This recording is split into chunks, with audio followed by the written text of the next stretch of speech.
Hey there, iPhone lovers! Today I'm diving into one of the coolest features of the iPhone 15 Pro Max portrait mode. If you've ever wanted to take stunning, professional-looking portraits without breaking the bank on a fancy camera, you're in the right place. First things first, grab your iPhone 15 Pro Max and open up the Photos app. Find any photo you've taken in photo mode and tap it to view it in full screen.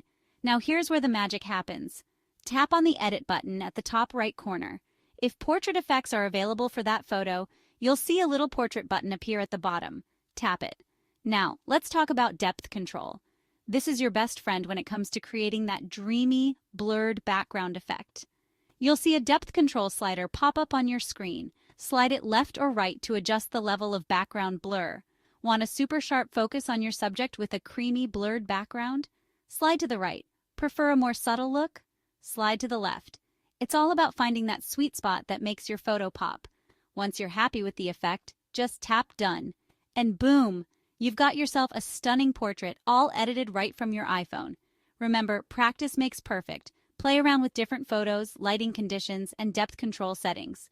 Before you know it, you'll be capturing portraits that look like they were taken by a pro. So go ahead, unleash your inner photographer with the iPhone 15 Pro Max and make every shot a masterpiece. Don't forget to hit that like button if you found this helpful, and subscribe for more iPhone tips and tricks.